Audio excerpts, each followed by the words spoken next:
Hello everyone, मैं हूं Mayank Gildiyal. Welcome to our YouTube channel Takshashila classes build the foundation. सबसे पहले आप सभी को हमारे देश की 75वीं स्वतंत्रता दिवस की बहुत बहुत शुभकामनाएं। मैं आशा करता हूं कि आप ये दिन बहुत अच्छे से सेलिब्रेट कर रहे होंगे। स्वतंत्रता दिवस हमारी 75th इंडिपेंडेंट डे है आज 15 अगस्त। तो आई होप आप उन सभी फ्रीडम स्ट्रगलर जितने भी थे, स्वतंत्र सेनानी जितने भी थे, आज अब उन सभी को याद करें। उनका जो कुर्बानी है उसको कभी ना भूलें। तो आज के दिन उनको भी आप ज़रूर याद करें, ठीक है। जैसे आपके जानते हैं, हमारे गवर्नमेंट ने एक मुहिम छेड़ी है, हर घर तिरंगा। तो इससे आप ज़रूर जुड़े होंगे। मैं आशा करता हूँ आप जुड़े होंगे इससे। और आप सभी ने अपने घरों में तिरंगा फहराया होगा, तिरंगा लहराया होगा। लेकिन तिरंगा आपने अपने घरों में आज लहरा दिया 15 अगस्त, लेकिन उस तिरंगा की गरिमा को बनाए रखना भी आप ही का काम है। ऐसा नहीं है कि 15 अगस्त को आपने तिरंगा लहराया और 16 अगस्त को आपने उसके तरफ ध्यान नहीं दिया कि फट गया है, नीचे गिर गया है, कहीं पड़ा है, कहीं कबाड़ में गिरा हुआ है, सड़कों पे गिरा हुआ है, गाड़ियों में लगा हुआ है, फटा पड़ा है। तो इसी गरिमा का ध्यान भी आपको ही रखना है। ये बहुत अच्छी मुहिम है कि हर घर तिरंगा, भारत के सभी घरों में तिरंगा लहरा रहा है। इससे अच्छा दृश्य क्या हो सकता है। लेकिन अगले दिन, कुछ दिनों बाद उस तिरंगा की गरिमा को कौन देखेगा। इस मुहिम को गलत रास्ते पे ना ले जाएं। ये बहुत अच्छी मुहिम है, इसको अच्छे सपोर्ट करें, उस तिरंगा की वैल्यू रखें। तिरंगा हमारे देश की शान है, हमारी आन है तिरंगा, उसको कभी झुकने ना दें। ये आपकी ड्यूटी है। आपकी छतों पे, आपकी घरों पे, आपकी सड़कों पे, आपकी स्कूटियों में, जहाँ जहाँ आपकी क्लासेस में, हमने भी अपनी क्लासेस के बाहर लगाया है, जहाँ जहाँ आपने झंडा लगाया है, उसकी गरिमा को बनाए रखना भी आप ही की ड्यूटी है, और किसी की ड्यूटी नहीं है। वो कोई नहीं आएगा उस झंडे को वो करने। सब अपने अपने झंडे का खुद ध्यान रखें। अगर आपको लगता है कि झंडे में कोई डिफ़ॉल्ट आ गया, कुछ आ गया, उसको आराम से आप रैप करके कहीं सेफ जगह, साफ़ सुथरी जगह रख दें, लेकिन झंडे की बेकदरी ना करें। ये मुहिम अच्छी मुहिम है, इसको अच्छे से यूज़ करें। अच्छे से हर घर में तिरंगा लहर रहा है, बहुत अच्छा लग रहा है। पूरा दृश्य अपनी छतों से देखे, हर घर में तिरंगा, बहुत अच्छा दृश्य लग रहा है। लेकिन मैं फिर बोल रहा हूँ कि इसकी जो तिरंगे की जो आन शान है उसको बनाए रखें। तिरंगे को कभी भी झुकने ना दें। तिरंगा हमारे देश की शान है, वो कभी झुकना नहीं चाहिए, वो कभी कहीं गंदगी जगह पे नहीं होना चाहिए। तो तिरंगे को आप बिल्कुल सेफ रखें, मैं यही कहना चाहूँगा आपसे। बाकी 75वें स्वतंत्रता दिवस है, अच्छे से मनाएं, अच्छे से सेलिब्रेट करें। परेड देखें, टेलीविज़न पे जो देख सकता है टेलीविज़न पे देखें। आपके आसपास सोसाइटीज़ में तिरंगा फहराया जाएगा कल, वो सब अच्छे से आप उसमें एंजॉय करें। प्रसाद वगैरह बंटते हैं हर जगह, गरीबों के पास तक पहुँचे। जो इंसान जिस चीज़ की नीड है वहाँ तक पहुँचे, उसको चीज़ें पहुँचाए और अच्छे से अपना स्वतंत्रता दिवस मनाएं, ठीक है। तो अब झंडा तो आप सब ने फहरा दिया होगा अपने घरों में, झंडा तो आपने फहरा दिया, पर क्या आप झंडे के बारे में क्या जानते हैं? क्या आप झंडे के बारे में कुछ जानते हैं? क्या हमारा झंडा है, हमारे देश का झंडा पहले कैसा था, अब कैसा है, क्या उसकी हिस्ट्री क्या है, उसका बैकग्राउंड क्या है, कैसे झंडा आया, कब झंडा संविधान सभा में पहली बार अपनाया गया, क्या आप ये सब भी जानते हैं? क्या झंडे की लेंथ होनी चाहिए? झंडे की लेंथ फिक्स होती है। जो झंडा हमारे पास होता है, जो हमारे देश का झंडा है, उसकी एक लेंथ फिक्स करी गई है। हमारा जो झंडा होता है वो 2:3 या 3:2 में होता है। जो हमारी उसकी विड्थ होती है वो 2 होती है, और जो लेंथ होती है वो 3। अगर आप 3:2 बोल रहे हो तो आप लेंथ और ब्रेथ का रेशो बोल रहे हो। अगर आप 2:3 बोल रहे हो तो आप ब्रेथ और लेंथ का रेशो बोल रहे हो। तो हमेशा झंडा जो होगा उसकी एक फिक्स लेंथ होगी, उसी लेंथ में हमेशा झंडा बना रहता है। तो ऐसी झंडे के ऊपर बहुत सारे नियम हैं। एक फ्लैग कोड ऑफ इंडिया है हमारा, जो कानून है, उसके तहत सारे नियम लिखे हैं कि झंडे को कैसे फहराया जाए, कहाँ फहराया जाए। उसके साथ जो नियमावली जुड़ी है पूरी, कि कैसे कैसे झंडे के साथ हम क्या हमें करना चाहिए। किसी भी और संप्रदाय या किसी भी और का झंडा कभी हमारे देश के झंडे से ऊपर नहीं लहराया जा सकता। ये सब रूल्स फ्लैग, ये जो सब लोग हैं, फ्लैग कोड ऑफ इंडिया एक लॉ है, उसमें लिखी है, कानून में सब बातें लिखी गई है। तो चलिए आज थोड़ा झंडे के बारे में जान लेते हैं, उसके बाद हम अपनी हिस्ट्री की क्लास में वापस आएंगे, ठीक है। तो सबसे पहले जो झंडा लहराया गया था, झंडा, ये इसे तिरंगा कहते हैं। क्या बोलते हैं? तिरंगा। तिरंगा कहने का क्या कारण है? तिरंगा कहने का कारण है तीन रंग वाला तिरंगा। इसमें 3 रंग है। तो सबसे पहले जो तिरंगा लहराया गया था, तिरंगा ये वाला नहीं जो आज हमारे पास है, जो आज हमारा तिरंगा है ये वाला नहीं, पहले भी एक तिरंगा लहराया गया था, उसमें भी 3 रंग थे। तो जो सबसे पहले तिरंगा लहराया गया है वो आपका 7 अगस्त 1906 में लहराया गया है। 7 अगस्त 1906 में सबसे पहले तिरंगा लहराया गया है। कहाँ लहराया गया है? ये लहराया गया है पारसी बागान। पारसी बागान मतलब होता है गार्डन। पारसी बागान, पारसी बागान में सबसे पहले ये झंडा लहराया गया है। तिरंगा जो आज का तिरंगा है इससे डिफरेंट है ये तिरंगा, लेकिन 3 रंग है, उस समय भी 3 रंग थे, आज भी 3 रंग है, इसलिए तिरंगा कहा गया है। सबसे पहले कहा गया पारसी बागान, कहाँ पे है ये? कोलकाता में। कहाँ पे है? कोलकाता में सबसे पहले लहराया गया था। अब इस झंडे के कलर, इस तिरंगे के कलर जो इसके रंग थे वो डिफरेंट थे आज के तिरंगे से। इसमें सबसे ऊपर जो रंग था वो था रेड, सबसे ऊपर जो रंग था वो रेड था। रेड के बाद था येलो, रेड के बाद क्या था? येलो, और येलो के बाद क्या था? ग्रीन। तो सबसे पहले जो तिरंगा लहराया गया उसके कलर है, सबसे ऊपर रेड, सबसे ऊपर कौन सा है? रेड, बीच में कौन सा है? येलो, और सबसे नीचे ग्रीन। तो ये 3 कलर थे उस समय के तिरंगा में, जो कब लहराया गया? 1906 में। कब? 7 अगस्त को। कहाँ लहराया गया?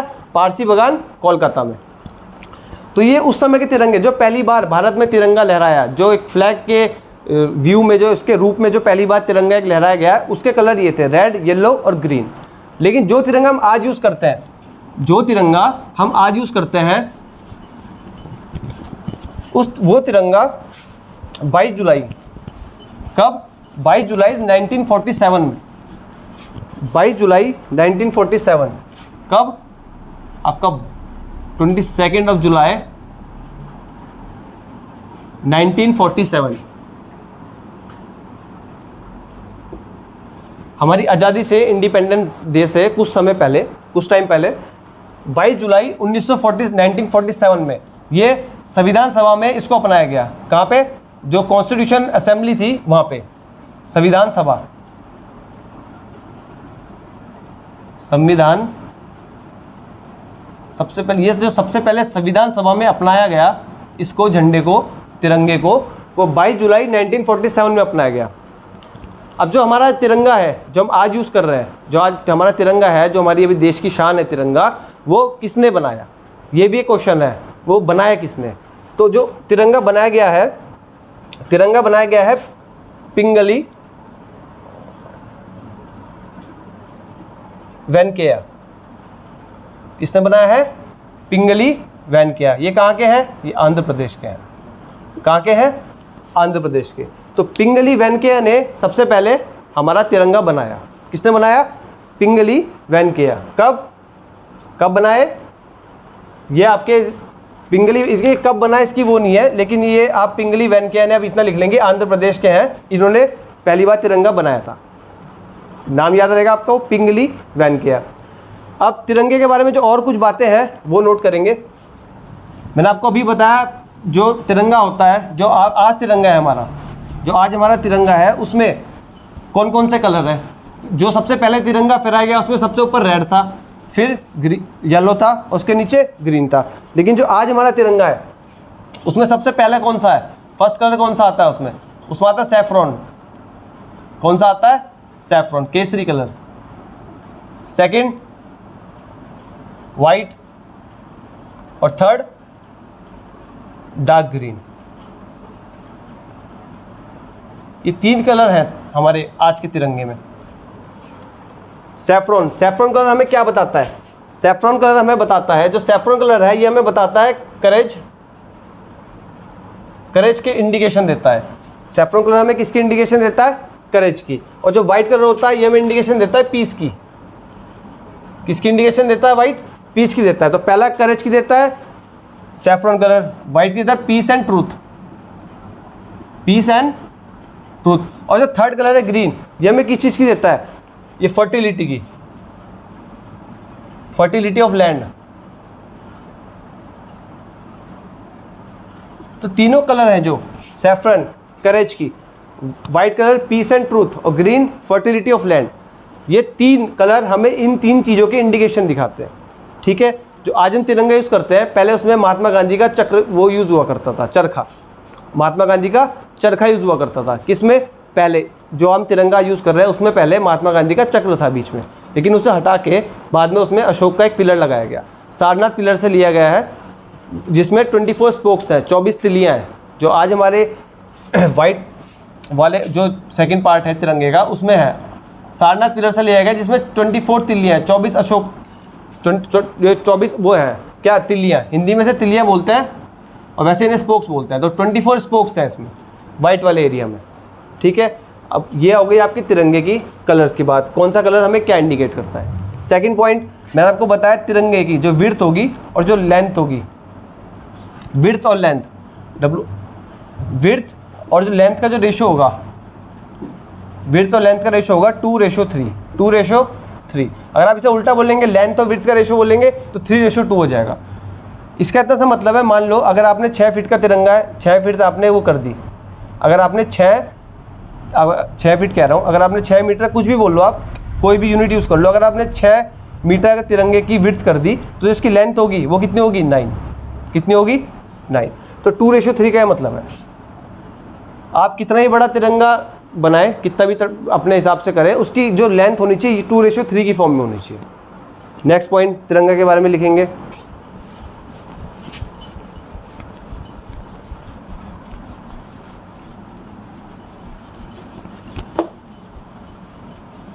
वैसे तिरंगा के बारे में बहुत सारे पॉइंट्स हैं, लेकिन जो बेसिकली जो मेन पॉइंट्स है कि भाई तिरंगा को 2009 के बाद से ही रात को जो फहराने की परमिशन मिली है, तिरंगा जब से रात को फहराना स्टार्ट हुआ है 2009 के बाद से हुआ है।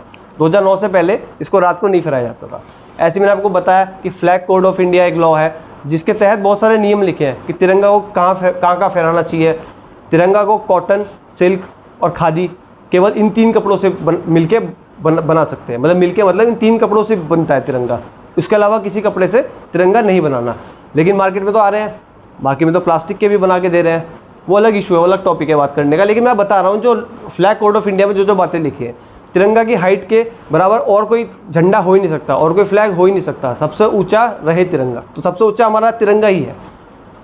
और इसके बारे में क्या लिख सकते हैं आप, तिरंगा जो है आपका, जितने भी हमारे मार्टिर्स होते हैं, जितने भी हमारे शहीद होते हैं, वो भी तिरंगा में लिपट के आते हैं, हमेशा तिरंगा में लिपट के आते हैं वो। उसका रीज़न है क्योंकि हमारे देश की शान तिरंगा है, तो उस जो केसरी कलर होता है, जो सबसे ऊपर सैफरन कलर होता है, वो उस सैनिक की जो वीर गति को प्राप्त हुआ है, उस सैनिक की सर की तरफ, हेड की तरफ हमारा केसरी कलर होता है और पाँव की तरफ हमारा ग्रीन कलर होता है। तो ये सब तिरंगा के बारे में बेसिक बातें हैं। और जो आपको डीप जो तिरंगा पढ़ाया जाएगा वो आपको पढ़ाया जाएगा पॉलिटी में। पॉलिटी के टॉपिक्स में आएगा कि कैसे कैसे संविधान सभा में क्या क्या हुआ है, संविधान सभा में जो जो इनकी बातें हुई है, वो सब आपका पॉलिटी का टॉपिक है। तो तिरंगे के बारे में मैंने आपको बहुत सारी बातें बता दी हैं। आई होप आपको ये सब बातें अच्छी लगी होंगी, आपको ये बातें समझ आई होंगी। तो आप जब तिरंगा घर में आप तिरंगा मतलब घर में फहरा रहे हैं, तो ये आपको पता होना चाहिए तिरंगा के बारे में कुछ बातें। तो जो मैंने आज बातें बताई है आप इनको नोट डाउन रखना, अपने दिमाग में रखना, ठीक है। तो अब हम आते हैं अपने टॉपिक पे। आज हमारा कौन सा टॉपिक है? आज हमारा हिस्ट्री का 10th वाला लेक्चर है। कौन सा? 10वां लेक्चर है हमारा हिस्ट्री का। कल हमने क्या पढ़ा था? कल हमने ये पढ़ा था कि भाई कैसे मोहम्मद बिन तुगलक की डेथ हुई।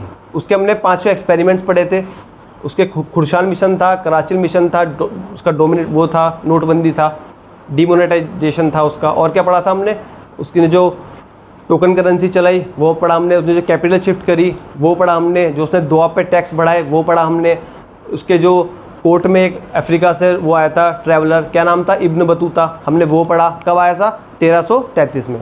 फिर हमने पढ़ा और क्या क्या पढ़ा, और मोहम्मद बिन कासिम उसको MBT को, मोहम्मद बिन तुगलक को और क्या क्या बोलते हैं? इसे इंसेन सुल्तान भी बोलते हैं, इसे पागल सुल्तान भी कहा गया दिल्ली सल्तनत का। उसका मैंने आपको कारण बताया था। क्यों?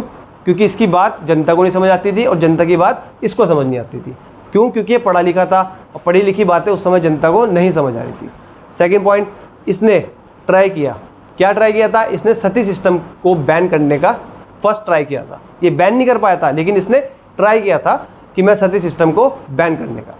अब सती सिस्टम के बारे में मैंने आपको बताया था, आपको याद होगा सती सिस्टम कहाँ से स्टार्ट हुई थी। सती सिस्टम क्या था, पहले तो मैं आपको ये बताया था सती प्रथा क्या थी। सती प्रथा ये थी कि जब भी किसी महिला औरत का हस्बैंड, औरत के जो हस्बैंड थे वो एक्सपायर हो जाते थे, उनकी वॉर में या किसी भी कारण उनकी अगर मृत्यु हो जाती थी, तो उस औरत को या उस महिला को चिता के साथ जला दिया जाता था। ये प्रथा बाद में बनी, लेकिन ये स्टार्ट कहाँ से हुआ था, ये स्टार्ट हुआ था गुप्ता पीरियड से।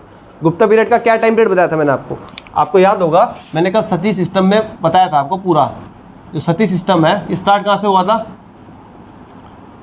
स्टार्ट हुआ था गुप्ता पीरियड से। कहाँ से हुआ था, गुप्ता पीरियड, गुप्त काल से, गुप्ता पीरियड से स्टार्ट हुआ है सती सिस्टम। क्या इसका रूलिंग पीरियड है, गुप्ता पीरियड कब से कब तक रही, ये रही है आपकी 319 से 540। कब से कब तक, 319 से 540 सीई कॉमन एरा। तो गुप्ता पीरियड का ये टाइम पीरियड है। गुप्ता पीरियड में एक राजा रहा, राजा का नाम है रामगुप्त। क्या नाम है, रामगुप्त। तो रामगुप्त जो था, रामगुप्त का एक वो था, मैंने आपको कल बताया था आर्मी चीफ, सेनापति, आर्मी चीफ। रामगुप्त का आर्मी चीफ कौन था, गोपराज। गोपराज, तो गोपराज था किसका सेनापति, ये था रामगुप्त का सेनापति था गोपराज। तो इसकी वॉर में डेथ हो गई थी, इनकी वॉर में एक मृत्यु हो गई थी, जिसके कारण, जिसके दुख में, जिसके डिप्रेशन में इनकी वाइफ ने क्या कर लिया था, खुद को सती कर लिया था। और ये पहला सती का केस है, ये पहला सती हुई थी कोई महिला, तो ये पहला केस है। कब आया था, गुप्ता पीरियड में। उसके बाद इन्हें देख देख के औरतों ने सोचा कि अब हमारे हस्बैंड एक्सपायर हो रहे हैं, तो उसको दुख में, इसके डिप्रेशन में, इसके बाद धीरे धीरे काफ़ी महिलाओं ने सती करना स्टार्ट किया। और बाद में ये प्रथा ही बना दी गई कि हाँ ये सही है, जिनके हस्बैंड मर जाएंगे उनकी महिला क्या करेगी जी के, उनको भी सती के लिए फोर्स किया। बाद में फोर्स किया जाने लगा, पहले फोर्स नहीं किया था। गोपराज की जो धर्मपत्नी थी उनको किसी ने फोर्स नहीं किया था, वो खुद चिता में कूद गई थी, डिप्रेशन में खुद चिता में कूद गई थी गोपराज की। तो सती सिस्टम स्टार्ट कहाँ से हुआ है, आपका गुप्ता काल से। अब सती सिस्टम की हमें इन्फॉर्मेशन कहाँ से मिलती है, ये किसने बताया कि भाई रामगुप्त की जो आर्मी चीफ था वो गोपराज था और गोपराज की वाइफ ने सती किया, ये हमें कोई तो बताएगा, कौन बताएगा। तो ये इसकी जानकारी हमें मिलती है, जो पूरा केस है इसकी जानकारी हमें मिलती है एरन इंस्क्रिप्शन से, एरन अभिलेख से। एक अभिलेख है एरन इंस्क्रिप्शन से। एरन इंस्क्रिप्शन से हमें पता लगता है कि भाई ये सब पूरी जो कहानी है जो मैं आपको बता रहा हूँ, इसकी हमें जानकारी कहाँ से मिलती है, इसकी हमें जानकारी मिलती है एरन इंस्क्रिप्शन से। और ये लिखी किसने है, ये जो लिखा है, ये जो अभिलेख है, इंस्क्रिप्शन को अभिलेख बोलते हैं। क्या बोलते हैं, अभिलेख। अभिलेख, ये जो अभिलेख है ये लिखा किसने है, ये लिखा है भानुगुप्त ने। किसने लिखा है, भानुगुप्त ने। ये भानुगुप्त द्वारा लिखा गया है। तो इसमें बताया गया है कि कैसे रामगुप्त का जो सेनापति है, कौन, गोपराज, गोपराज की बीवी कैसे सती होती है, कैसे उनकी धर्मपत्नी सती होती है, ये सब किस में लिखा है, एरन इंस्क्रिप्शन में लिखा है। नोट डाउन करेंगे इसको। और एरन इंस्क्रिप्शन में लिखा है, और लिखी किसने है, ये लिखा किसने है, भानुगुप्त। भानुगुप्त ने इसको लिखा है, किसको, एरन इंस्क्रिप्शन को। नोट कर लेंगे इतना। उसके बाद मैंने आपको बताया था सती सिस्टम से, मैंने आपको बताया था जिन्होंने बैन करने वाले थे, जो रूलर्स थे, जो राजा रहे हैं, सुल्तान हो या बादशाह या फिर हमारा गवर्नर जनरल ऑफ इंडिया, जो भी उस समय रूलर थे, वो सब के बारे में मैंने आपको बताया था। तो सती सिस्टम से जुड़े हुए 4 आदमी हैं, 4 लोग हैं, 4 रूलर्स हैं। पहला है कौन, फिरोज शाह तुगलक, जो आज का हमारा टॉपिक है, फिरोज शाह तुगलक। सेकंड कौन है, सेकंड आएगा अकबर, अकबर। सेकंड आएगा अकबर। थर्ड कौन आएगा, थर्ड आएगा औरंगजेब। कौन आएगा, औरंगजेब। और फोर्थ कौन आएगा, Lord William, Lord William Bentinck. तो 4 रूलर हैं, कौन कौन से, फिरोज शाह तुगलक, अकबर, औरंगजेब और लॉर्ड विलियम बेंटिक। सबसे पहले जिन्होंने बैन किया वो थे फिरोज शाह तुगलक, उसके बाद कौन थे, अकबर, फिर औरंगजेब और फिर लॉर्ड विलियम बेंटिक। तो लॉर्ड विलियम बेंटिक ने परमानेंटली बैन कर दी थी, परमानेंटली इन्होंने बैन कर दी थी। क्या बैन की है, सती प्रथा। परमानेंटली इन्होंने बैन कर दी थी क्या, सती प्रथा। और इनकी हेल्प किसने की थी, इनकी जो हेल्प की थी, इनकी हेल्प की गई बाय राजा राम मोहन राय। किसके द्वारा? राजा राम मोहन राय। राजा राम मोहन रॉय ने इनकी हेल्प की थी। और ये बैन की कब गई परमानेंटली? ये बैन की गई 1829 में। कब की गई? 1829 में। कब की गई है परमानेंटली बैन? 1829 में। तो 1829 में ये परमानेंटली बैन कर दी गई। क्या, कौन सी प्रथा बैन कर दी गई? ये आपकी सती प्रथा। तो सती प्रथा जुड़े हुए 4 रूलर्स हैं, इनके आप हमेशा नाम याद रखना। अगर सती सिस्टम से कोई क्वेश्चन आता है तो आपको ये 4 रूलर्स, अगर इनमें से कोई भी ऑप्शन में दिखता है, भाई सबसे पहले किसने? फिरोज शाह तुगलक ने, क्योंकि फिरोज शाह तुगलक है ये दिल्ली सल्तनत का है, अकबर मुगल डायनेस्टी का है, ये भी मुगल डायनेस्टी का है, और ये ब्रिटिशर्स है हमारा। तो आपको लाइन से चीज़ें याद करनी है, मैं लाइन से लिखा रखा है, फर्स्ट, सेकंड, थर्ड, फोर्थ। तो 4 लोग हैं केवल जिन्होंने सती प्रथा पे, सती सिस्टम पे बैन लगाया। लेकिन सबसे पहले बैन लगाने का ट्राई किसने किया था? मोहम्मद बिन तुगलक ने, क्योंकि वो तो हर चीज़ ट्राई करता रह गया, हुआ उसका कुछ नहीं, है ना। तो सबसे पहले ट्राई किसने किया बैन लगाने का? मोहम्मद बिन तुगलक ने। बड़ा फनी कैरेक्टर है दिल्ली सल्तनत का मोहम्मद बिन तुगलक, ठीक है। अब आज का हमारा टॉपिक क्या है? आज का हमारा टॉपिक है फिरोज शाह तुगलक। तो फिरोज शाह तुगलक की हेडिंग डाल दीजिए। आज हम पढ़ेंगे फिरोज शाह तुगलक।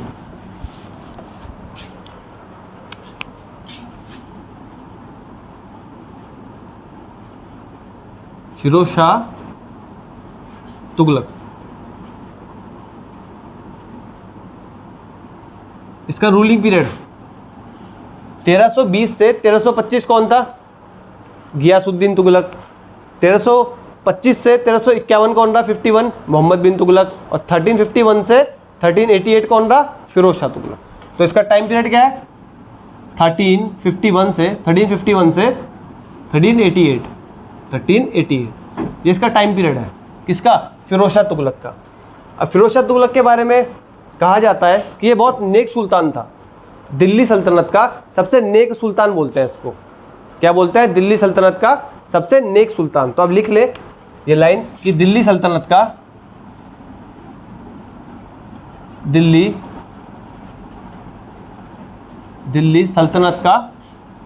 सबसे नेक सुल्तान था।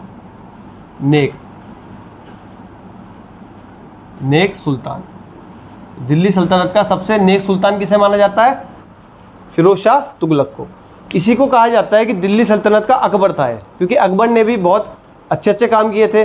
उसने कई टैक्स हटाए थे, और भी वो अकबर के टाइम में आप पढ़ोगे, अकबर के द्वारा ही बहुत अच्छे काम किए गए थे, जिससे जनता खुश हुई थी। जनता के हितों के कार्य किए गए थे अकबर के द्वारा। तो ऐसे ही फिरोज शाह तुगलक ने भी उस समय हितों के कार्य किए जनता के लिए इसने बहुत सारे अच्छे कार्य करे, जिसके कारण बाद में, इस समय तो अकबर की बात ही नहीं है, तो इस समय तो उसको टाइटल नहीं मिलेगा कि अकबर है। बाद में जो इतिहासकार थे और जो बाद की जनता है, उन्होंने इसको टाइटल दिया किसका? कि दिल्ली सल्तनत का अकबर। लिख लो, he is also called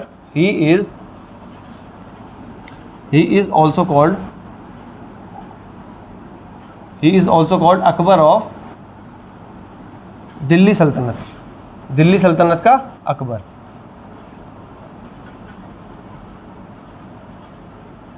he is also called Akbar of Delhi सल्तनत।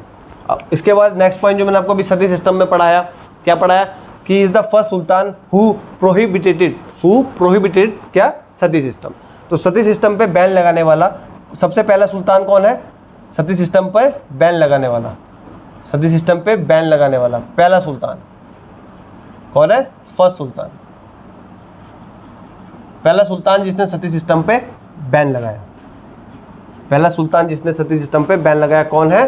फिरोज शाह तुगलक। अब फिरोज शाह तुगलक ने अपने टाइम पीरियड में 6 शहर बसाए हैं। कितने? 6 शहर। He founded 6 cities in his ruling period. अपने रूलिंग पीरियड में इसने 6 शहरों की स्थापना करी है। अब हम वो 6 शहर देखेंगे, पहले ये आप नोट कर लेंगे।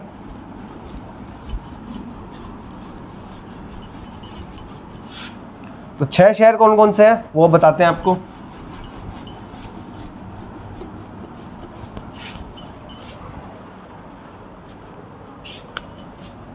तो जो इसके बसाए हुए 6 सिटीज़ हैं उसमें पहला है सिरसा। क्या है? सिरसा। पहला क्या है? सिरसा। सिरसा आज आपको सबको पता होगा, आज की डेट में हरियाणा के अंदर आता है। तो सिरसा का जो पहले पुराना नाम था वो फिरोज़ा था। क्या नाम था? फिरोज़ा, ये अपने नाम पे रखा हुआ है इसने फिरोज़ा। किसका नाम था? सिरसा का। जो आज हरियाणा में सिरसा है ना, उसका ओल्ड नेम क्या था? फिरोज़ा। जो दूसरा इसने सिटी खोज की वो कौन सी है? फतेहाबाद। कौन सी है? फतेहाबाद। कौन सी है? फतेहाबाद। ये भी कहाँ आती है आपकी? हरियाणा में आती है। अभी जो फतेहाबाद है ये इसने अपने लड़के के नाम पे रखी है। इसके लड़के का क्या नाम था? इसके लड़के का नाम था फतेह खान। क्या नाम था? फतेह खान। तो अपने लड़के के नाम पे इसने एक शहर की खोज करी, उसका क्या नाम है? फतेहाबाद। आज भी है फतेहाबाद हरियाणा के अंदर। जो तीसरा है सी, वो है फिरोजपुर। कौन सा है? फिरोजपुर। फिरोजपुर कहाँ आता है? फिरोजपुर आता है यूपी में। नहीं सॉरी, फिरोजपुर कहाँ आएगा? फिरोजपुर तो आपको पंजाब में आता है। कहाँ आता है? पंजाब। फिरोजपुर कहाँ आता है? पंजाब। पंजाब में कहाँ? At the bank of Sutlej river. Bank of Sutlej river. Sutlej river, Sutlej नदी के तट पे। बैंक मतलब तट पे, सतलुज नदी के तट पे कौन सा है? फिरोजपुर। चौथा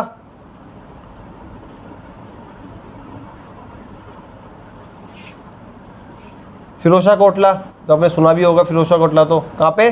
दिल्ली। कहाँ पे? दिल्ली। तो कितने हो गए? 4 हो गए। 4 हो गए ना। अब पांचवा कौन सा आएगा? पांचवा आएगा फिरोजाबाद। पांचवा कौन सा आएगा? फिरोजाबाद। तो पहला है सिरसा, फतेहाबाद, फिरोजपुर, फिरोजा कोटला, दिल्ली और फिरोजाबाद। फिरोजाबाद का आता है यूपी में। कहाँ आता है? यूपी में। अब फिरोजाबाद सुनते ही आपको एक चीज़ याद आ जानी चाहिए कि फिरोजाबाद को भारत का क्या कहा जाता है? Glass city. Glass city of India. Bharat का जो कांच का जो मुख्य उद्योग है, जो कांच के जो मुख्य चीज़ें यहाँ की फेमस है, कौन सी जगह है वो? फिरोजाबाद। यहाँ की चूड़ियाँ बड़ी फेमस है। कांच की चूड़ियाँ कहाँ की फेमस है? फिरोजाबाद की। तो इसे क्या कहा जाता है? फिरोजाबाद को ग्लास सिटी ऑफ इंडिया। क्या कहा जाता है? Glass city of India. तो हमने 5, 1 2 3 4 5 हमने शहर पढ़ लिए। कौन कौन से?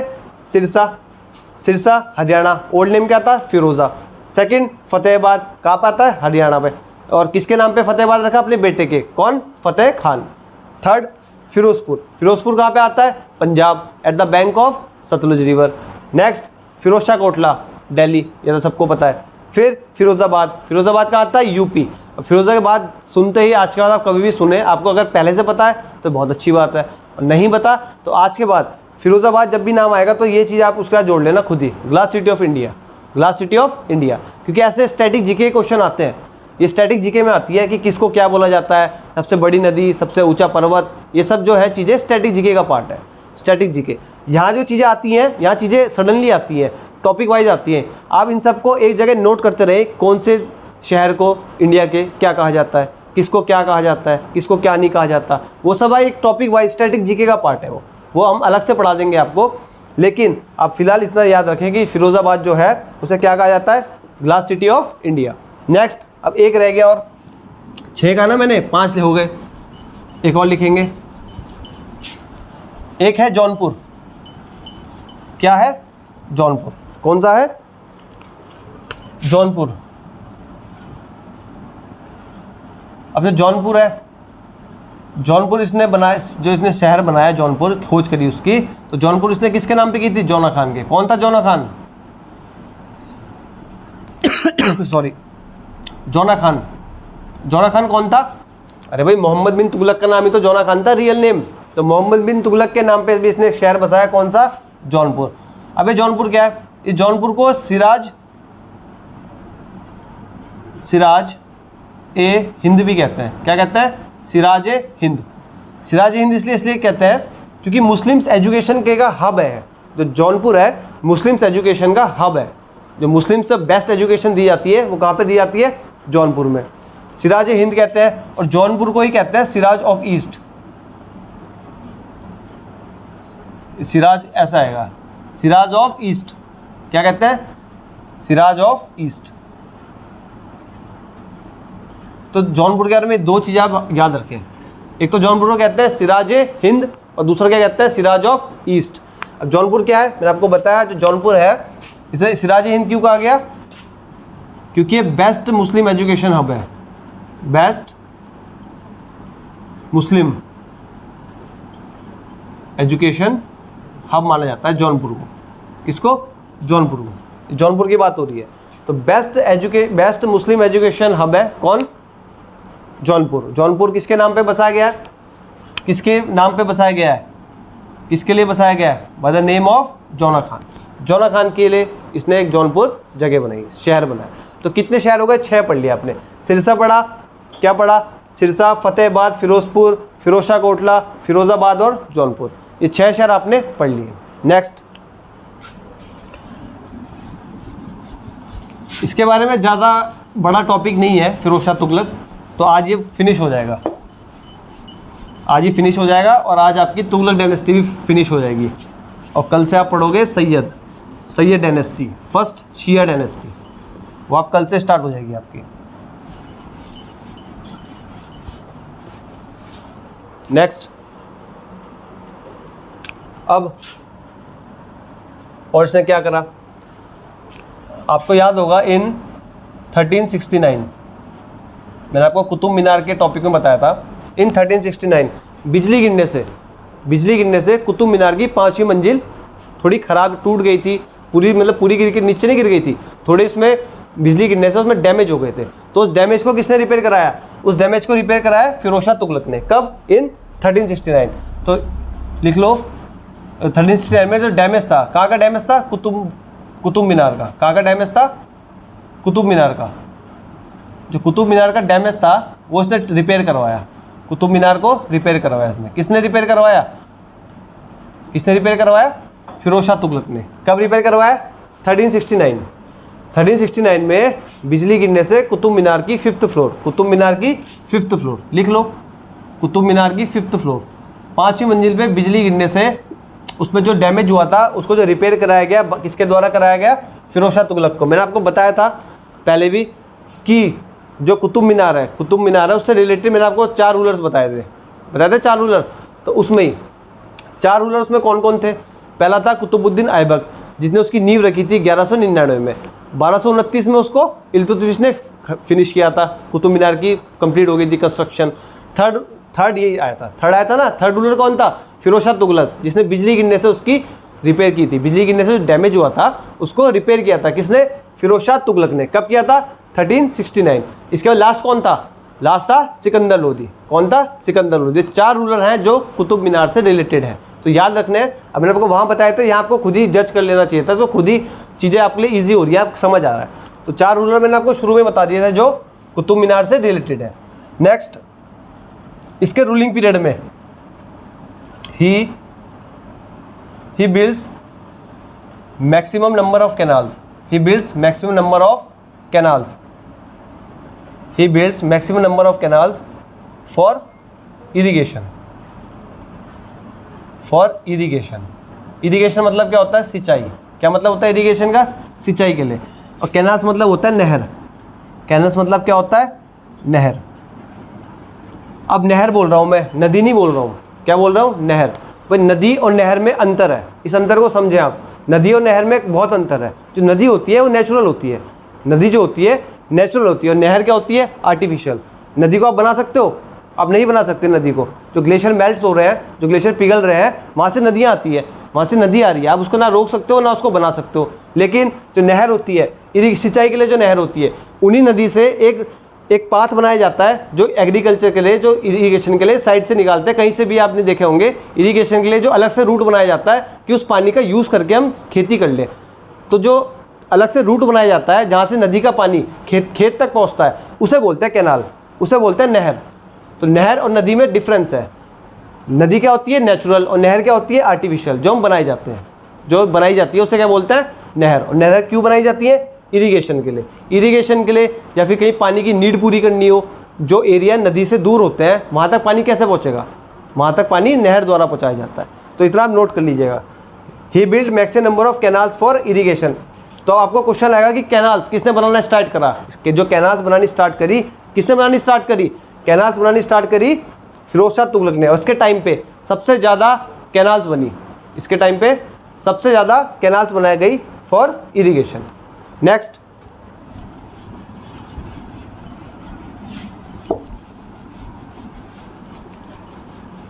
नेक्स्ट इसने क्या किया है?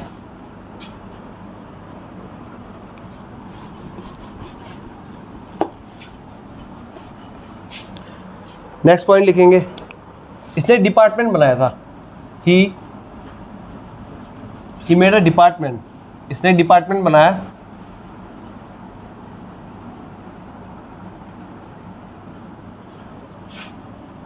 टू हेल्प पीपल, लोगों को हेल्प करने के लिए, टू हेल्प पीपल फाइनेंशियली,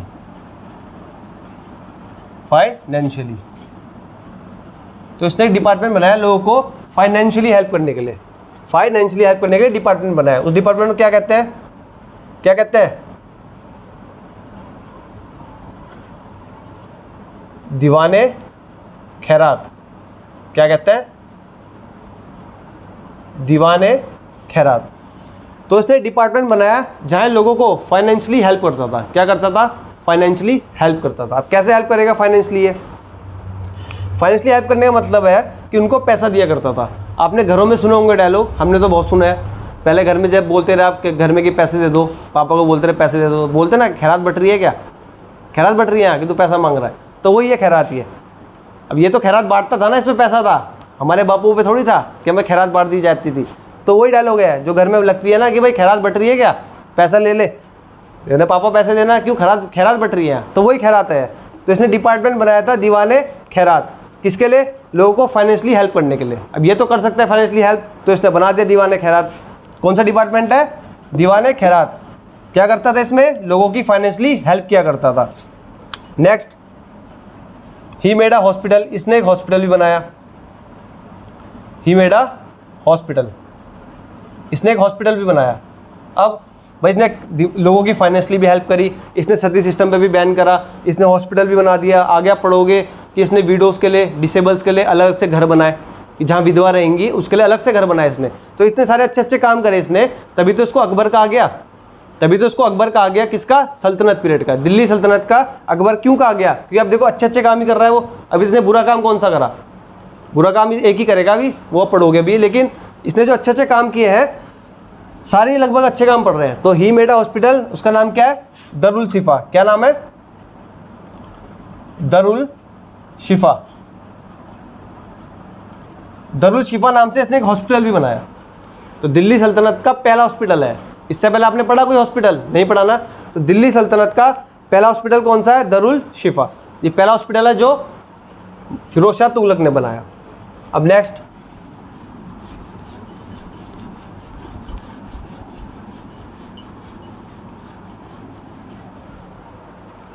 लिखोगे नेक्स्ट पॉइंट आप लिखोगे he made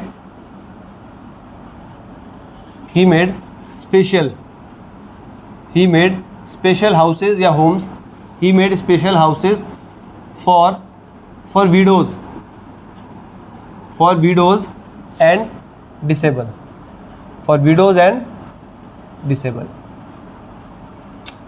he made special houses for widows and disabled. इसने विधवाओं के लिए और विकलांगों के लिए अलग से घर बनाए। स्पेशल हाउसेज बनाए इसने, किसके लिए? विकलांग के लिए। स्पेशल हाउस का मतलब ये है कि जहाँ स्पेशल वही लोग रहेंगे वहाँ पे, कौन? विडोज और डिसेबल, तो उनके लिए इसने स्पेशल हाउसेज बनवाए। किसने? फिरोज शाह तुगलक ने। क्वेश्चन आएगा कि भाई विडोज और डिसेबल के लिए स्पेशल हाउसेज किसने बनवाए? किसने सबसे पहले विडोज एंड डिसेबल के लिए स्पेशल हाउसेज बनवाए? कौन है वो? फिरोज शाह तुगलक। नेक्स्ट पॉइंट, अब इस्लाम का प्रचार तो ये भी कर रहा था, ऐसा नहीं है कि इस्लाम का प्रचार नहीं कर रहा था, इस्लाम का प्रचार ये भी कर रहा था, लेकिन इसके जो तरीका था दिल्ली सल्तनत पे रूल करने का, जो इसने सुल्तान बन के दिल्ली सल्तनत पे रूल किया है, उसमें जनता को ज़्यादा ऐसी मतलब कोई डर नहीं था, जनता के साथ अच्छा व्यवहार भी हो रहा था। इस्लाम का प्रचार ये भी कर रहा था। इस्लाम का प्रचार तो सभी कर रहे थे, पूरे मीडिएवल इंडिया में इस्लाम का ही प्रचार हुआ है, लेकिन इसने कुछ अच्छे काम भी करे। नेक्स्ट पॉइंट, अब ही इज द फर्स्ट सुल्तान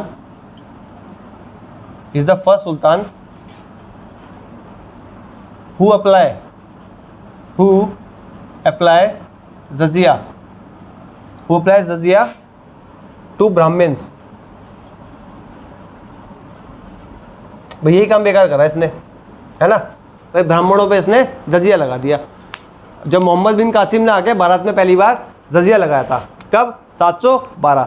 तो उसकी क्या शर्तें थी? उस टैक्स में क्या था कि वीडो, डिसेबल और ब्राह्मण्स जजिया नहीं देंगे, लेकिन इसने ब्राह्मण्स पे जजिया लगा दिया। पढ़ा था आपने फर्स्ट लेक्चर, अगर आपने नहीं देखी है पिछली वीडियोस तो आप देख पा रहे होंगे, सारा पिछला ही लिंक हो रहा है, पीछे से बातें जुड़ रही है और ज़्यादा समझ आएगा आपको। अगर आप पीछे का नहीं देखेंगे तो यहाँ पे आपको आधी बात समझ आएगी, आधी नहीं आएगी, फिर आप वही करोगे जो आप करते हो, क्या रटोगे। तो आपने सुनी होगी कहावत, रटंती विद्या फलंती नाही, है ना। तो रटी हुई विद्या कभी आपको फल नहीं देगी, लेकिन आप समझ के चलोगे तो पूरा फल मिलेगा। इसलिए पहले जो जजिया टैक्स लगाया गया था, ये क्या था? ये मोहम्मद बिन कासिम 712 में लगाया था, और इसने 3 लोगों को इसमें छूट थी। 3 लोग ये टैक्स नहीं देते थे। कौन थे? 3 कम्युनिटी, कोई 3 इंसान की बात नहीं कर रहा हूँ मैं, 3 कम्युनिटी। कौन? एक तो ब्राह्मण्स थे, एक विडोज थे, एक डिसेबल थे, ठीक है। विडो डिसेबल कोई कम्युनिटी तो नहीं है, लेकिन एक 3 तबके मान लो, जो ब्राह्मण थे, विडो, डिसेबल, उनको इस टैक्स में छूट थी कि आप ये टैक्स नहीं देंगे। लेकिन फिरोज शाह तुगलक ने क्या करा? ब्राह्मण्स पे जजिया लगा दिया। क्या करा? Jizya. He apply jizya on Brahmins. Is the first sultan, पहला सुल्तान है जिसने जजिया लगाया ब्राह्मण्स पे। और ये क्वेश्चन पूछा गया है कि ब्राह्मण्स पे जजिया लगाने वाला पहला सुल्तान कौन है? कौन है? फिरोज शाह तुगलक। समझ गए आप? नेक्स्ट लिखो, ही इंट्रोड्यूस सम टैक्सेस। इसने अपने काल में कुछ टैक्सेस लगाए हैं, इसके काल के कुछ टैक्सेस लिख लो। तो पहला जो टैक्सेस है, इसके टाइम पीरियड के जो टैक्सेस हैं वो लिख लो। पहला हो गया खराज, एक खराज टैक्स लगाया इसने, खराज।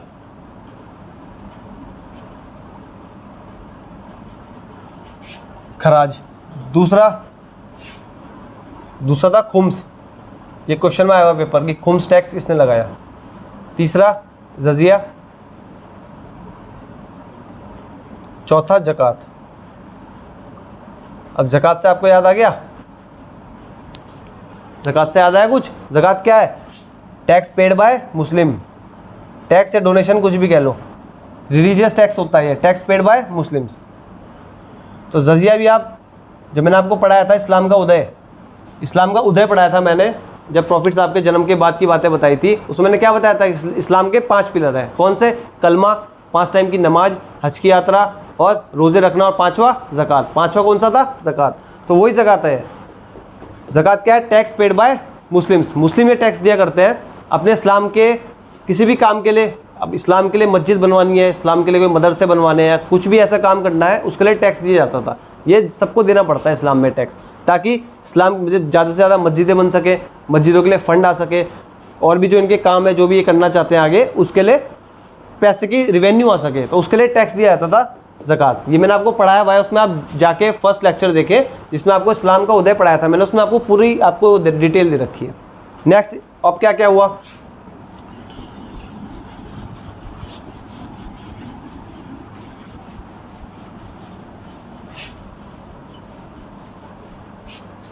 ये पहला रूलर था जिसने सैनिक के पद को, जो सोल्जर थे, सैनिक के पद को अनुवांशित किया। इसका क्या मतलब होता है? कि सैनिक का बेटा ही सैनिक बनेगा। जो सैनिक का बेटा होगा वही सैनिक बनेगा। क्या होगा? जो सैनिक का बेटा होगा वही सैनिक बनेगा। इसने ऐसा क्यों करा कि सैनिक का बेटा ही सैनिक बनेगा? जस्ट बिकॉज कि सैनिक जब मर जाते थे तो उनके घर पे फाइनेंशियल बड़ी इश्यूज क्रिएट हो जाते थे, घर पे पैसा नहीं रहता था, क्योंकि जो कमाने वाला था उसकी तो मृत्यु हो गई। तो इसलिए इसने देखा कि भाई जनता बड़ी परेशान हो गई, जिसके घर का हेड जो कमाने वाला था उसी को जब मृत्यु हो गई उसकी, तो बड़ी दिक्कत हो गई। तो इसलिए सैनिक के बेटे को इसने कहा वही सैनिक बनेगा, ताकि उनके घर में कोई दिक्कत ना हो और घर ऐसी कंटिन्यू चलता रहे, बिना किसी फाइनेंशियल क्राइसिस के घर चलता रहे। तो इसलिए इसने क्या बोला कि सैनिक का बेटा क्या होगा? सैनिक होगा। सैनिक का बेटा क्या होगा? सैनिक। किसने बोला है सबसे पहले? फिरोज शाह तुगलक ने। नेक्स्ट पॉइंट लिखो, he shifted two Ashok pillars. He shifted two Ashoka pillars Delhi. इसने अशोक के 2 पिलर्स दिल्ली शिफ्ट कर दिए। कौन कौन से करे? पहला है टोपरा पिलर। कौन सा? टोपरा पिलर। और दूसरा कौन सा है? मेरठ पिलर। दूसरा कौन सा है? मेरठ पिलर। जो टोपरा पिलर था, टोपरा पिलर था आपका हरियाणा में। कहाँ पे था? हरियाणा। इसने यहाँ इसको हरियाणा से हटा के, हरियाणा से वहाँ से हटा के कहाँ शिफ्ट कर दिया? दिल्ली में। किसने? फिरोज शाह तुगलक ने। किसने? फिरोज शाह तुगलक ने। कहाँ से? टोपरा पिलर हरियाणा से हटा के कहाँ शिफ्ट कर दिया इसको? दिल्ली में शिफ्ट कर दिया। ये क्वेश्चन पूछ रखा है कि भाई टोपरा पिलर को हरियाणा से दिल्ली कौन लाया, या फिर टोपरा पिलर अब कहाँ है, पहले कहाँ था। बहुत सारे क्वेश्चन बन जाते हैं एक ही कथन से, एक ही स्टेटमेंट से। तो आपको ध्यान से समझना है कि टोपरा पिलर पहले मैंने कहाँ बताया? हरियाणा। अब कहाँ है? दिल्ली में। कौन लेके आया? फिरोज शाह तुगलक। Next, Meerut pillar. नाम से पता लग रहा है भाई मेरठ पिलर बोल रहे तो मेरठ में तो होगा। तो कौन सा है नेक्स्ट? मेरठ। ये कहाँ पे है? मेरठ में। इसको भी कहाँ शिफ्ट कर दिया? दिल्ली। उस समय एनसीआर नहीं था। क्या आप सोच रहे हो कि मेरठ कहाँ जा रहे सर? तो मेरठ पिलर कहाँ शिफ्ट कर दिया? दिल्ली। समझ गए इतना? नेक्स्ट,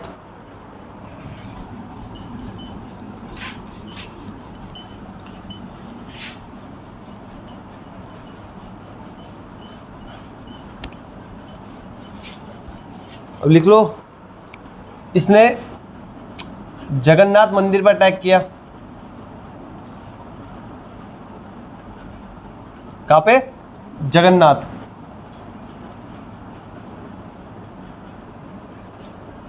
और दूसरा ज्वालामुखी।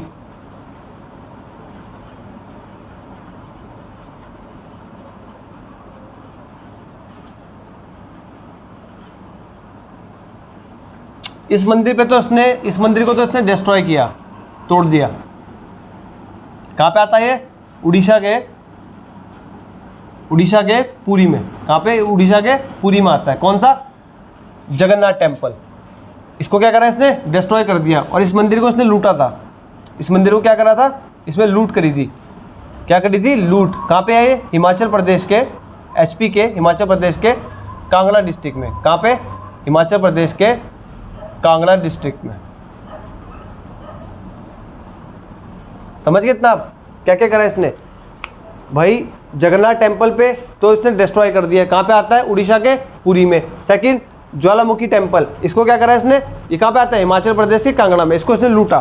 तो एक मंदिर इसने लूटा और एक मंदिर इसने डिस्ट्रॉय किया। इतना नोट हो गया? तो बस इतना ही है फिरोज शाह तुगलक के बारे में। इतना ही है, इससे ज़्यादा आप इसके बारे में नहीं है। जो बाकी आप क्वेश्चंस लगाएंगे, अब मैं कह रहा हूँ क्वेश्चन लगाना स्टार्ट कीजिए। सबसे पहले तो क्वेश्चन ही मेन है। आप क्वेश्चन लगाना स्टार्ट कीजिए, यहाँ से पढ़िए, नोट्स बनाइए, एक उसको रिवीजन करें अच्छे से और क्वेश्चन लगाने स्टार्ट करें। बहुत सारी बुक है मार्केट में, कोई एक तो पकड़ो। अपने आगे बुकों की ढेर नहीं लगानी है कि इतनी सारी बुक लगा दी, पढ़ता इंसान एक भी नहीं है। समझ गए भाई? 10 बुक पढ़ने से, 10 बुक को आधी आधी पढ़ने से अच्छा ये है कि एक बुक को 10 बार पढ़ लिया जाए। समझ गए आप? ऐसे नहीं है कि 10 बुक ले ली और 2-2 पन्ने सबके पढ़ लिए, 2-2 पेजेस सबके पढ़े और बस ये हो गई तैयारी हमारी। ऐसा नहीं होता। सबसे बढ़िया है कि एक बुक लो, उसको 10 बार पढ़ लो, उसको 10 बार रीड कर लो, 10 बार उसके क्वेश्चन लगा लो। अगर आपसे कोई क्वेश्चन पूछे तो आप बता दो कि भाई चैप्टर इस वाले तीसरे चैप्टर के और उसमें है 20 पेज में, 10 पेज, इस पेज में लिखा है क्वेश्चन। तो एक बुक, कोई भी बुक लो, उस पर कमांड हासिल कर लो कि उस बुक से आपसे कोई क्वेश्चन पूछे तो आप उसको पेज भी बता दो, ये वाला पेज है भाई और बता। समझ गए आप? तो आराम से क्वेश्चन लगाने स्टार्ट करो। अपने आगे बुकों का ज़खीरा मत खड़ा कर देना। जितनी ज़्यादा बुक सामने रखी रहेगी ना, उतनी टेंशन रहेगी कि ये भी पढ़नी है, ये भी पढ़नी है, अब वो रह गई, वो रह गई, और हो जाएगी टेंशन दिमाग में, दिमाग हो जाएगा ठप और होने का कुछ नहीं, एक बुक भी नहीं पढ़ी जाने की। अब तो फिर क्या हुआ? आगे चलो अपने टॉपिक पे। इन 1388 ही डाइड। 1388 में क्या हुआ? ये मर गया। इन 1388 ही डाइड। फिरोज शाह तुगलक मर गया। अब इसके मरने के बाद तुगलक डायनेस्टी का भैया पतन हुआ फटाफट। तुगलक डायनेस्टी में एक भी ढंग का, सारे अयोग्य थे, सारे अयोग्य सुल्तान आए, एक भी योग्य सुल्तान आया ही नहीं। एक भी सुल्तान नहीं आया जो डिजर्व करता हो, तो कोई आया नहीं ढंग का। अब क्या हुआ?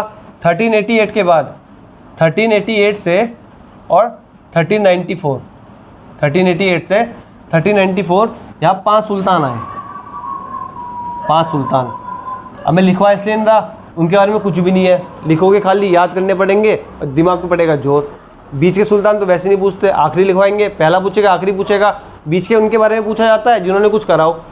भाई ये अशोक के पिलर लेके आया तो इसको ने कुछ करा है ना, काम करे हैं, इसने हॉस्पिटल बनाया, इसने हॉस्पिटल के काम करे हैं, और क्या करा है इसने, और क्या करा है इसने, दीवाने खैरात बनाया, खैरात बांटनी स्टार्ट करी, तो इसने काम करे हैं। जो काम करता है तो उससे सवाल ऑब्वियसली उससे क्वेश्चन जरूर पूछेंगे। जब कोई किसी ने कुछ करा ही नहीं है तो उससे क्या क्वेश्चन पूछेगा वो, उसके बालों का कलर थोड़ी पूछेगा, कोई क्वेश्चन बनते ही नहीं उससे। तो फिर 1388 से 1394 5 सुल्तान आए, पाँचों के पाँचों अयोग्य, सारे ठप, कोई किसी काम का नहीं। इसके बाद जो नेक्स्ट आया 1394 से, ये लास्ट आया था, 1394 से 1414, 1394 से 1414। अब 1414 में ख़त्म हो जाएगी ना क्या, तुगलक डायनेस्टी 14 से 14 में ख़त्म हो जाएगी। इसके बाद कौन सी स्टार्ट होगी, सैयद डायनेस्टी, सैयद होगी ना इसके बाद। तो 1394 से 1444 तक आया नसीरुद्दीन महमूद। कौन आया, नसीरुद्दीन महमूद। नसीरुद्दीन महमूद आया 1394 से 1414। अब ये आया रूलर, करा तो इसने भी कुछ नहीं, बस के टाइम में एक खास बात हो गई, इसके टाइम में एक बड़ा इवेंट हो गया। क्या बड़ा इवेंट हो गया, इसलिए इसको लिख रहे हैं, नहीं तो इसने भी लिखने लायक तो ये भी नहीं है। ठीक है, इसके बारे में हम कुछ पढ़े, इतनी इसकी अभी हैसियत नहीं है, किसकी, नसीरुद्दीन महमूद की। इसके टाइम पे बड़ा काम क्या हुआ कि भाई 1396 में, कब, 1396 में किसका इन्वेजन हुआ यहाँ पे, तैमूर का। किसका इन्वेजन हुआ, इन्वेजन ऑफ तैमूर। कौन है तैमूर, ऐसे लिख लो या ऐसे लिख लो, हर बुक में अलग अलग है लिखा है इसको। तैमूर कौन है, तैमूर मैंने आपको बताया था। तैमूर नाम से आप पहचान भी गए होंगे, रील्स वगैरह में देखते रहते होंगे, करीना कपूर का लड़का का नाम भी तैमूर ही है ना, देखी होंगे आपने रील्स में। अब उसके नाम रखने पे बड़ी कंट्रोवर्सी भी हुई थी कि भाई करीना कपूर ने अपने लड़के का नाम तैमूर कैसे रख दिया। अब ये आके यहाँ हमले कर रहा है, अटैक कर रहा है, और आपने अपने लड़के का नाम तैमूर रख दिया। तो वही बात होगी, कल के दिन अपने लड़के का नाम कोई औरंगजेब रख दे तो हमें कैसा लगे, अच्छा लगेगा। भाई भारत में रह रहे हो, भारत में इन्होंने हमले किए, और नाम तुम वैसे ही रख रहे हो सेम, कोई ढंग का नाम रख लो, और भी तो नाम है, अच्छे नाम रख लो। तो इस बात पे बड़ी कंट्रोवर्सी हो गई थी, समझ गए आप। तो इसके नाम पे नाम रख दिया गया तैमूर। अब तैमूर कौन है, तैमूर है शासक, रूलर था कहाँ का, टर्की का। कहाँ का रूलर था, टर्की का, तुर्की का रूलर था एक, और कहाँ का था, टर्की के समरकंद का। कहाँ का, समरकंद, टर्की के समरकंद का रूलर था। कौन था, तैमूर। कौन था, तैमूर। तो तैमूर का इन्वेजन हुआ 1396 में। कब हुआ, 1396 में किसका इन्वेजन हुआ, तैमूर का। अब तैमूर आया, मैंने आपको पहले भी बताया हुआ है कि दो बड़े खतरनाक रूलर थे उस समय, दिल्ली सल्तनत के टाइम पीरियड के समय। पूरी दिल्ली सल्तनत के नहीं, पर स्टार्टिंग की जो चल रही हैं। एक था चंगेज़ खान। चंगेज़ खान वो कहाँ से था, मंगोल से। कहाँ से था, मंगोल से। वो किसके टाइम पे आया था, भाई इल्तुतमिश के टाइम पे वो आया था, उसकी एंट्री हुई थी, पर उसने अटैक नहीं किया था। अटैक उसने कब किया था, बहरम शाह के टाइम। तो चंगेज़ खान था, वो था मंगोल का, बड़ा क्रूड टाइप का रूलर था, बड़ा खतरनाक सा, गर्दन जहाँ भी आता ना गर्दन काट के बिल्कुल दीवार खड़ी कर देता था। और दूसरा कौन था, एक था तैमूर। ये कहाँ का है, टर्की का। एक कहाँ का है, मंगोल का, और एक कहाँ का है, टर्की का। अब इन दोनों में रिश्तेदारी भी है, और रिश्तेदारी का फल कौन है, हमारा बाबर। रिश्तेदारी का फल कौन निकलता है, बाबर। कैसे, कि जो बाबर है ना, बाबर जो आप आगे पढ़ोगे 1526 में आएगा बाबर, जो मुग़ल एम्पायर की नींव रखेगा भारत में। जो बाबर था, वो बाबर अपनी मम्मी की तरफ से, अपनी माँ की तरफ से 14वीं पीढ़ी था, किसकी, चंगेज़ खान की। माँ की तरफ से तो 14वीं पीढ़ी किसकी थी, 14th चंगेज़ खान की। अपने पिता की तरफ से 5वीं पीढ़ी था वो तैमूर की। अब खून उसमें तैमूर का भी है, खून उसमें चंगेज़ खान का भी है, तो बाबर तो होगा ही खतरनाक रूलर, है कि नहीं भाई। जब एक का खून तैमूर का है, भाई पापा की तरफ से तैमूर का खून आ गया, मम्मी की तरफ से चंगेज़ खान के और फैमिली का खून आ गया, तो भाई बाबर तो वैसे खूंखार रूलर रहा। तो इसलिए बाबर जो है उसके, इसको जब लिखवाऊंगा आपको बाबर वाले टॉपिक पे लिखाऊंगा कि कैसे बाबर, मतलब बाबर के जो लिखेंगे हम, और उसके ऑटोबायोग्राफी वगैरह सब लिखेंगे, उसके बारे में पढ़ेंगे हम कि भाई क्या क्या बाबर आया, कहाँ से आया, कहाँ पैदा हुआ, कहाँ पहले उसने रूल किया। भाई सबसे छोटी उम्र में राजा बन गया था वो, सबसे छोटी उम्र में राजा बन गया था। 11 साल की उम्र में वो रूलर बन गया था बाबर। और 13 साल में कौन बना, अकबर। तो अकबर से भी जो छोटे, सबसे पहले अकबर से पहले जो जिसने रूल किया है as a raja, as a king जिसने रूल किया है, वो कौन है, बाबर। अब 11 साल की उम्र में बन गया रूलर, बताओ, है ना। तो इसलिए तो बाबर को मैंने आपको बताया कि तैमूर की तरफ से तो पापा की तरफ से 5वीं पीढ़ी और मम्मी चंगेज़ खान, मतलब मम्मी उसकी चंगेज़ खान नहीं है, चंगेज़ खान की तरफ से मम्मी की पीढ़ी कौन सी 14वीं। तो उन सब से रिलेटेड कौन है? बाबर। कौन है? बाबर। अब नेक्स्ट पॉइंट है हमारा, इसका इन्वेजन हुआ, इसने अटैक किया। अटैक इसने कहाँ किया? किस पे किया अटैक किया? कौन है? नसीरुद्दीन महमूद। तो जो तैमूर था इसने अटैक किया। क्या किया? अटैक। कहाँ किया? किस पे किया? नसीरुद्दीन महमूद। तो नसीरुद्दीन महमूद था ना उस समय, नसीरुद्दीन महमूद, इस पे किया गया अटैक और इसको पकड़ के पीट दिया भाई, इसको हरा दिया, इसको मार दिया, नसीरुद्दीन महमूद को छेद दिया पकड़ के। किसने? तैमूर ने। अब इसके सामने क्या खड़ा हो पाता है? वैसे ही तो अगर फिरोज शाह तुगलक भी होता है, मोहम्मद बिन तुगलक होता है, सोचते भी हम अब ये तो ठप राजा, मैंने आपको बताया ना, फिरोज शाह तुगलक की डेथ के बाद सारे कमज़ोर राजा रहे, सारे कमज़ोर, सारे अयोग्य थे।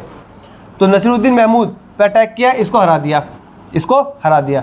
अब कमाल की बात क्या है कि नसीरुद्दीन महमूद का एक वो हुआ करता था सेनापति। कौन? एक आर्मी चीफ। क्या नाम था इसका? खिज्र खान। क्या नाम था? खिज्र खान। आर्मी चीफ वो करता रहा। कौन? खिज्र खान। तो खिज्र खान ने मदद की तैमूर की। इसने किसकी हेल्प की? तैमूर की, कि भैया आओ और मेरे सुल्तान को पीटो। इसने हेल्प कर दी किसकी? तैमूर की। तैमूर की हेल्प करी कि आओ और सुल्तान को बजाओ। ठीक है, अभी आया तैमूर, इसने इसकी हेल्प भी करी और इसको हरा दिया, नसीरुद्दीन महमूद को। उसके बाद क्या हुआ? उसके बाद तैमूर ने जब इसको हरा दिया और कहाँ पे? नॉर्थ इंडिया पे कब्जा कर लिया। कहाँ पे? नॉर्थ इंडिया पे कब्जा कर लिया। उसके बाद तैमूर ने रुका नहीं, तैमूर ने अपने बेटे को बिठा दिया। बेटे का नाम शाहरुख खान। तो तैमूर का नाम कौन है? तैमूर हो गया करीना कपूर का लड़का और शाहरुख खान भी आ गया, पूरी फिल्म इंडस्ट्री आ गई यहाँ पे आपकी। ठीक है, शाहरुख खान कौन है? तैमूर का लड़का। तो करीना कपूर का लड़का तैमूर और तैमूर का लड़का शाहरुख खान। ठीक है, तो तैमूर का जो लड़का था,